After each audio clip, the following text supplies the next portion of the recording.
deliberate discomfort.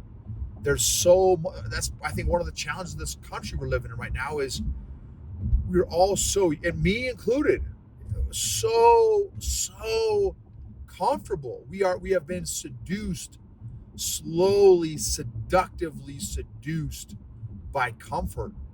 And something that, you've heard me say on the podcast every now and then, on the heels of comfort is complacency.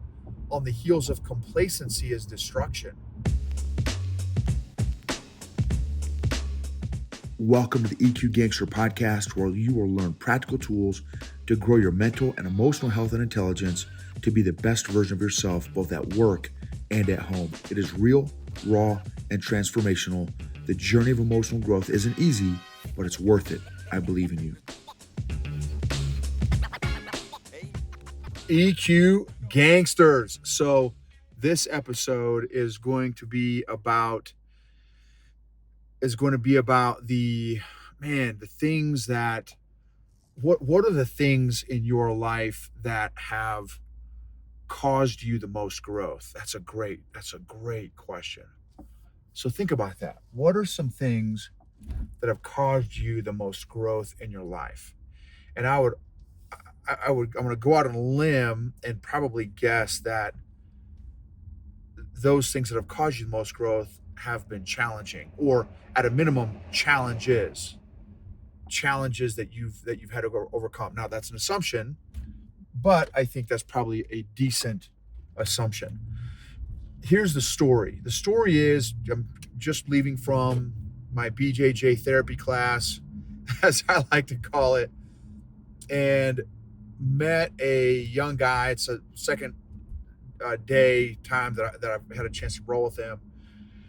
And he's 24, and his name's Josh, psychology major in college, and used to kind of wrestle around with his older brother, and his older brother was into MMA, and now he's in the military and stuff.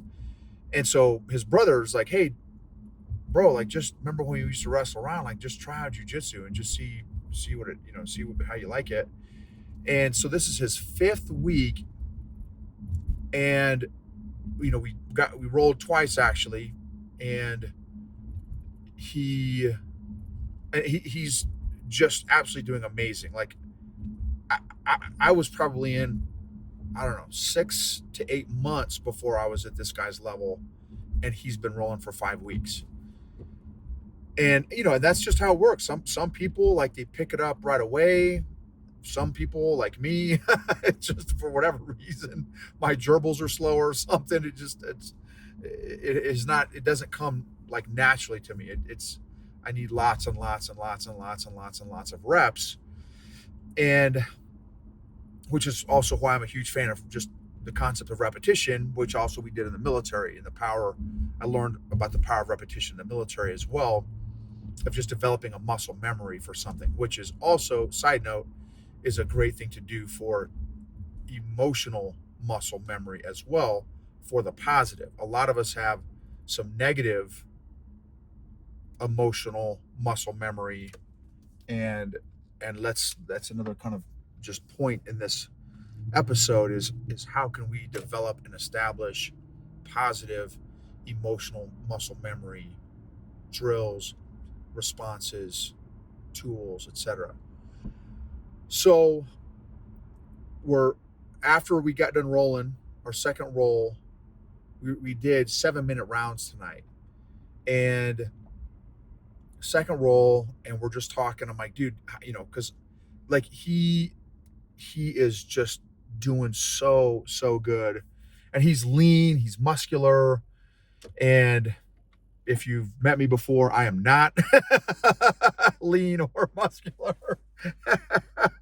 and so I said, dude, you're I'm telling you, I'm not trying to blow smoke up your nose. I'm not trying to make you feel good. Like, I'm genuinely telling you, as a dude who's been rolling for 7 years, like, you feel incredible.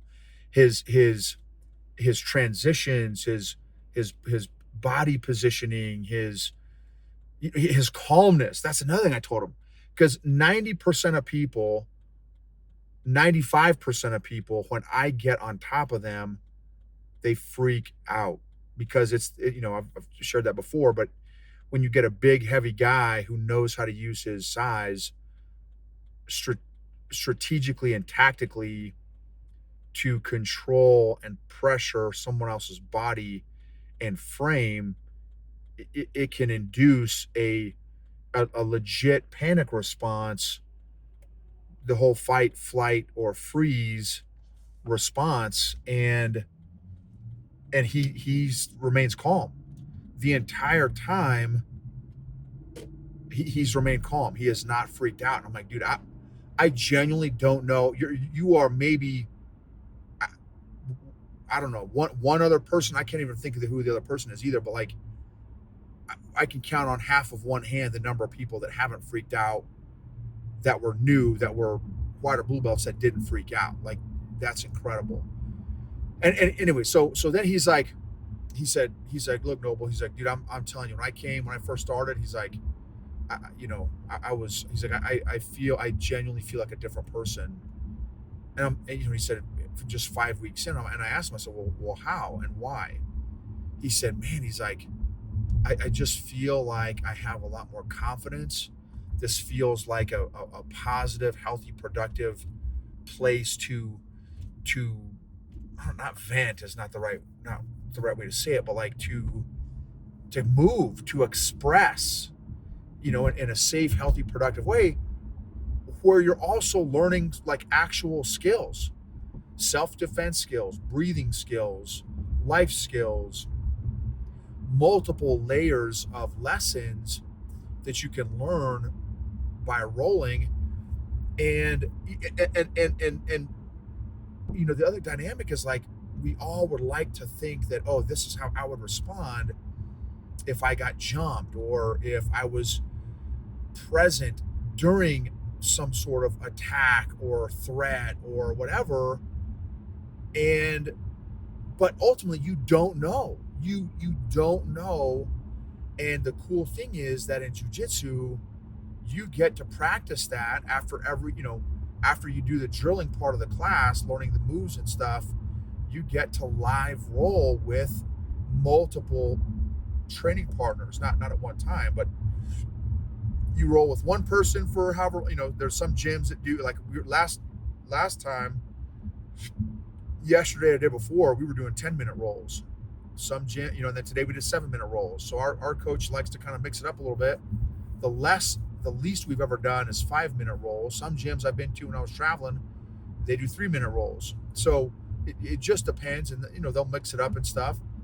You get an opportunity to roll with different people, different sizes, different ages, different body types, different strengths. Some are super strong, some are not super strong, some are tall, skinny, thin, heavier, right? So you get to feel what each of these different sizes, what's your strategy against a bigger, taller, thinner, stronger opponent?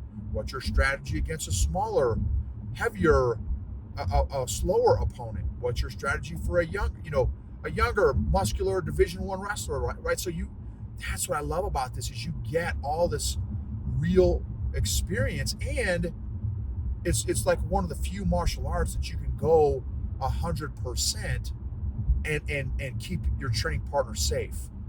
So anyway, et cetera, et cetera. So the point of this is again, what are those things where you have grown the most, which the thought was spurred on by this conversation that I had with Josh after class today. And just in 5 weeks, I mean, think about that, y'all. What could you do for 5 weeks and already feel a difference in your confidence level? That's phenomenal. The other thing he said, man, he's like, I've only been here for 5 weeks, and I already feel like family. He's like, man, it's guys like you and another great super dude named Carter, who's a junior in high school, who started rolling a year ago. I met him his first week, maybe even his first day. He was bummed out. He was bullied in high school because Carter is a super thin kid. and the greatest kid you'll ever meet on the planet. Just the greatest, just a bundle of energy, of life, smiles, great personality, builds people up, and just walked through the doors just bummed out and depressed and down. He's even started his own podcast now, and he's been consistent for a year in jiu-jitsu. And this kid is confident. He walks with his shoulders up. He has amazing eye contact, great handshake, and like legit. If you know he got bullied in high school, you know, does taking jiu-jitsu guarantee the outcome? Of course not.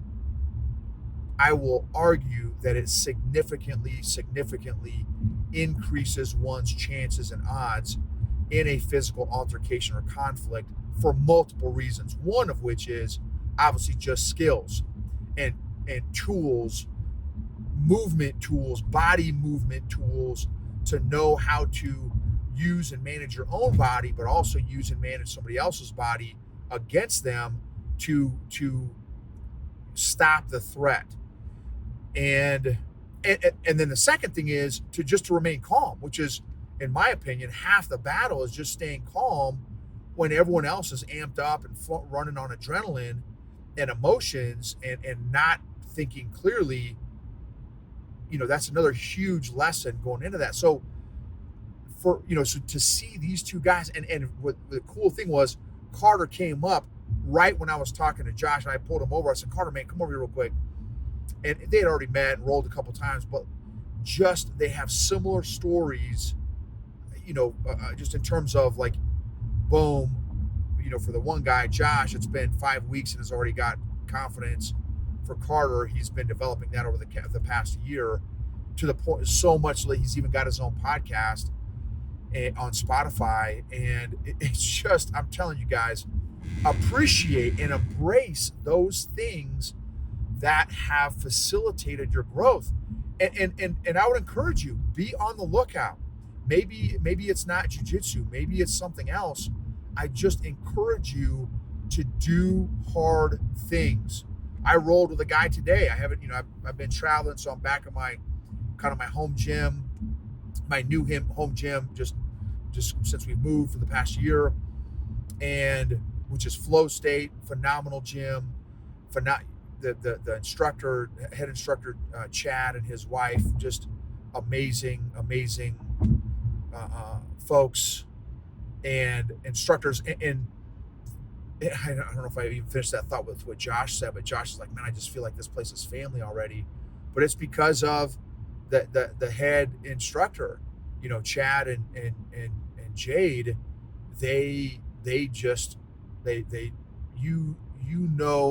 You feel loved by them.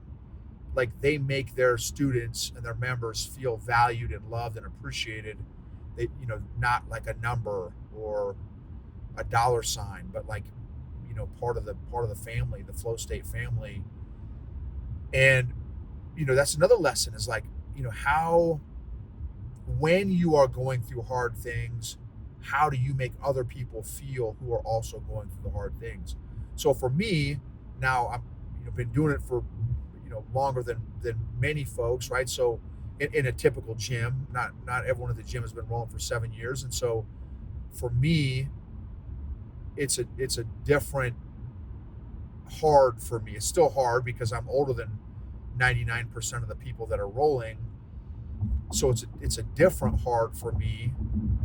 And like I rolled with this guy who I haven't rolled with in a while, my same size, but he's got muscles and super dude, 10 times more technical than me. And I love rolling with, I love hard rolls where it's like, okay, this is, I gotta be on my P's and Q's. I gotta bring my A game. And then another roll I had tonight. So that first guy was a guy named Dave, super dude, and who's, again, way more technical. He's an amazing teacher and instructor on his own, and he's been rolling for a long time also. But another guy, Alex, who, no joke, y'all, weighs 125 pounds, and I don't. That's like my left thigh is 125 pounds.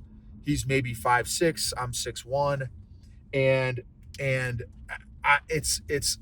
it is amazing his ability to maneuver around me and negotiate the obstacle that is noble, that is 125 pounds bigger than he is. I'm telling you, it's amazing. Now, because I've been rolling a little while, right? I can defend myself pretty well against him, and if I can get in a right position, I can do fairly decent in terms of controlling him. But aside from those exceptions, his level of technical skill. I told him tonight. I said, dude, if I was 50 pounds less, if I was 100 pounds, like, it wouldn't even be a competition. He would destroy me because of how technical he is. He's so creative.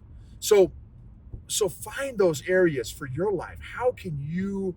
What are some things that you could do or pursue that just 10x's your growth, your discomfort, deliberate discomfort, that book from Jason Van Camp. If you haven't heard that episode, strongly recommend going back a handful of episodes and finding that episode, that interview with Jason Van Camp, author of the book Deliberate Discomfort, which also highly recommend deliberategediscomfort.com, and get you a copy, Audible or hard copy or whatever, paperback, whatever. It's phenomenal book. But he talks about that, right? Deliberate discomfort.